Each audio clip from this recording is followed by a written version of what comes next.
Family and fellow soldiers, I'm the Professor, and this is the Moment of Truth. Oh yeah, now you know I had to do a morning briefing about this one. In another story that we can file under No Honor Among Sleaze, Candace Owens is out from Ben Shapiro's Daily Wire. I guess they had a falling out. Now let's be honest, Candace Owens basically wanted this to happen. She went from being meek as a field mouse in the presence of these racist conservatives to the point that she was skewering their sacred cows on the regular.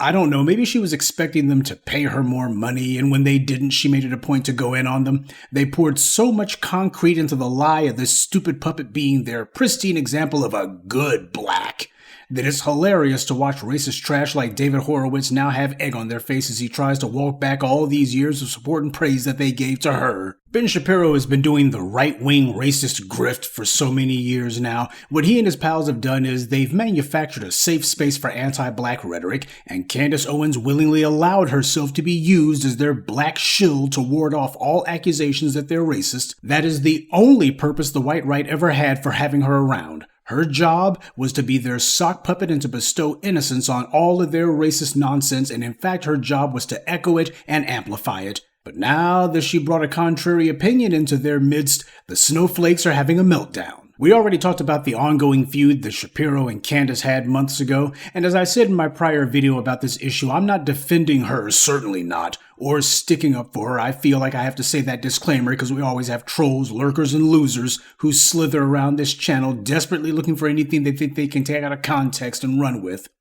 This provides us with an opportunity, though, to see a test of the white right's rhetoric when they claim that they defend anti-black racist comments not because they're racist, but because controversial speech is the only true test of freedom of speech, and after all, isn't it all true? But they only drag out that talking point when it's black people that are being talked about. Another lie the white right likes to use is, we don't need diversity of race, we need diversity of ideas. Now, before we go any further, I should add that Candace Owens decided to air the dirty laundry about her and Shapiro's feud on Tucker Carlson's podcast. That was deliberate. You see, Tucker Carlson and Ben Shapiro don't get along, and Tucker has publicly said that he despises Shapiro. Candace Owens knows that. So that's why, when her spat with Shapiro blew up online, she went on Tucker's podcast to dish the dirt. This was just another thumb in the eye of Shapiro, and he didn't like it. She was humiliating him by going to one of his rivals and talking trash about him. And speaking of trash, Shapiro attracts these kind of situations. He seems to have nothing but falling outs with all the racist pukes that he likes to pal around with. From Breitbart to Steven Crowder to Tucker Carlson and now Candace Owens. Before it's all said and done, don't be surprised if Shapiro and that boring character wind up going their separate ways. But back to Candace Owens, here we have someone who they praised and lauded constantly and complimented as being such a free thinker. Yeah, because she agreed with everything they said. That's how free her thinking was. She speaks her mind. Actually, she speaks their minds. She's certainly bringing a viewpoint, though, and ideas that are different than theirs. And are they praising her for her controversial views? Are they defending that she has the right to say it even if you don't agree with it? And that this is the cost of free speech? That people will say things you don't like? Are any of them saying that her viewpoints, while objectionable, are still indispensable and valuable because she represents a viewpoint that is dramatically different from theirs, and it's a diversity of ideas that matters? Or are all of these right-wing racists now attacking her and claiming she's been a secret anti-Semite the whole time? So when the white right says freedom of speech, this just certifies all they mean is you're free to repeat whatever speech they tell you to say. And when they say diversity of ideas, all that means is you can take their ideas and reword it a few different ways. But you better not bring any ideas around them that they don't like. There's your censorship. And for what? Did Candace Owens do like Ben Shapiro and lie about a murder like Shapiro has done about the murder of George Floyd? Shapiro still repeats the lie that Floyd died from an overdose, even after the medical examiner's report certified that he didn't die from drugs at all. Now, who is Ben Shapiro to speak on something like that? Does he have any experience as a medical examiner? Does he have any experience in medicine? Period. Of course not. But just like the rest of these white supremacists, he feels that when it comes to talking about black people, he can say any stupid thing he wants, and that's okay. Nobody in the white media is going to call him out on it, so he gets a pass. They need to go ahead and take their own rhetorical medicine. Candace Owens has not defended any violence or praised any violence against any Jewish person. In fact, if you take her talking points and just remove the word Jews and put in the word black, I can promise you whatever she said will be exactly what Ben Shapiro has said. Except the difference being that Owens never mitigated, minimized, or tried to make excuses for killing any Jewish person at all. Ben Shapiro, on the other hand, has done that constantly where black people have been killed. And if it's wrong for Owens to allegedly trade in anti-Semitic tropes, then why is it okay for Ben Shapiro to do it? Right now you got all of these white media outlets on both the white right and the white left who are getting on code to call Candace Owens an anti-Semite. Now, since Owens has not said anything that's any different or any worse than what Ben Shapiro has said, will those same white media outlets also start a steady drumbeat of stories and articles asking how long until Ben Shapiro also has to go? Because Owens' rhetoric has been tame compared to his. A shame that they had to part ways, though, because they do deserve each other. But they don't do that because black people are a sanctioned target, and both the white left and white right media make it a point to attack any black person in their midst who is not obedient. And one more thing, while we can all get our chuckles out of watching the dogs turn on each other, this doesn't change what Candace Owens is, a putrid, self-interested opportunist.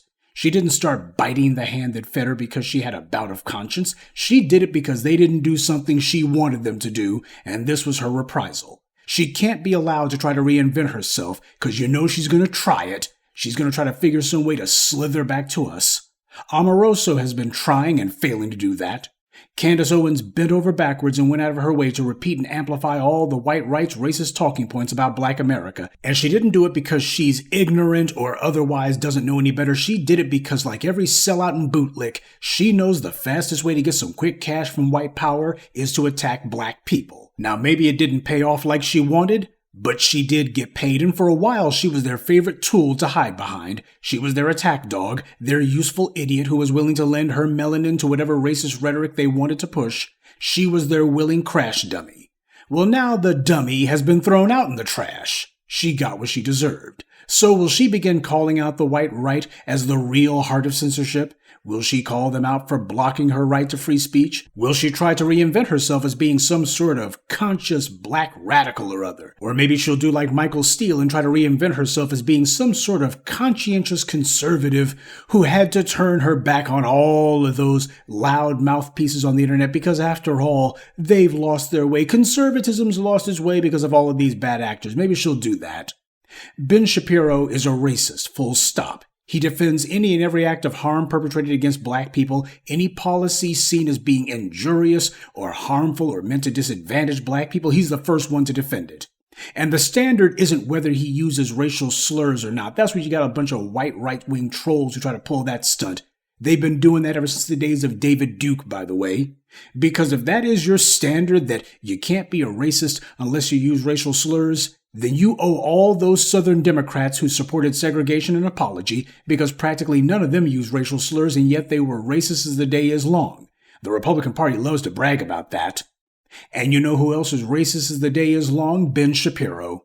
And if you white supremacists who lurk around here try to claim that he can't be racist because he worked with a black person, well, in that case, Candace Owens cannot be anti-Semitic because she worked with, or actually worked for, at least 2 Jewish people. Jeremy Boring and Ben Shapiro.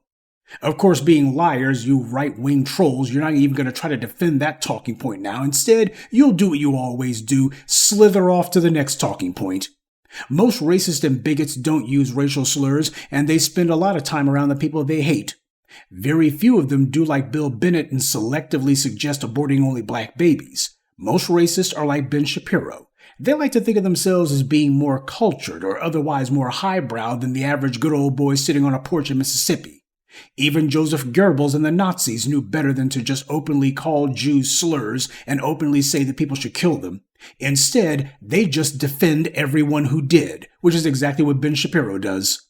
So when the David Dukes and Jared Taylors and Ben Shapiros spout their racism, they don't use slurs. They don't come out openly and say kill black people. Instead, they just keep up a steady drumbeat of black people are doing this, black people are doing that, black people are inferior. This is meant as a drip into the putrid minds of any violent individuals out there, just like Ron DeSantis did with his steady drumbeat of anti-black invective.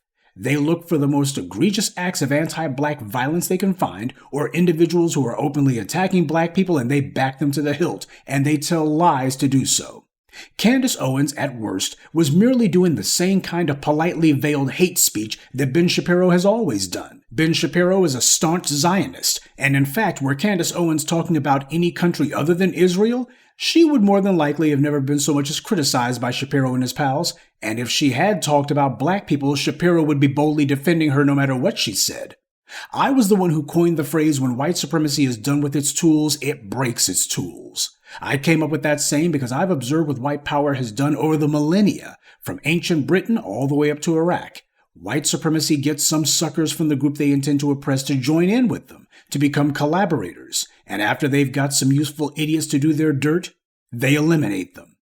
This way, you don't have to worry about the bootlick coming back later on and trying to stab you in the back, because that's what history shows happens. When they let the bootlick pretend like they have a little bit of power over the people who are being oppressed, the bootlicks immediately convince themselves that they're smarter and better, and why they're just as worthy of being respected as the oppressor class. They're one of the oppressor class, so they feel as if, hey, I can talk back to you guys, I can tell you that my ideas are better, etc., etc. The bootlicks think that they're one of the oppressors, and when the dominant society inevitably has to remind them of their real status and put them in their place, the bootlicks often turn around and try to become revolutionaries. You know, there's more than a little truth to the saying that historically half of all revolutionaries are or were closet elitists. So white power knows that if it doesn't break the tool at some point or another, the tool or its children will think that they shouldn't have to take abuse from white power, and they'll rise up against them. It's inevitable. White power learned a long time ago that it's best to break them early before that can happen. These bootlicks never learn because they all think they're just so smart. They've convinced themselves that they're the smartest Negroes in the room. And in the end, they usually wind up the smartest Negroes in the unemployment line. And white power indulges their delusion, giving them phony praise and pretending to respect them, but the story always ends the same way, because white power never has any permanent plans for the bootlicks. Yes, Candace Owens is gone, for now, but don't fool yourself. If it wasn't this, it would have been something else. All she did was merely to jump, instead of waiting to inevitably get pushed. Good day, and be one. I'd like to take a moment to mention some of our contributors: Richard Allen Lovell, Suleiman Alaji, Dondi Waddell, Aaron Ray, and L. Wilson. Salute to them, and thank you to everyone for listening, liking, and sharing this message. Black empowerment only exists because of you.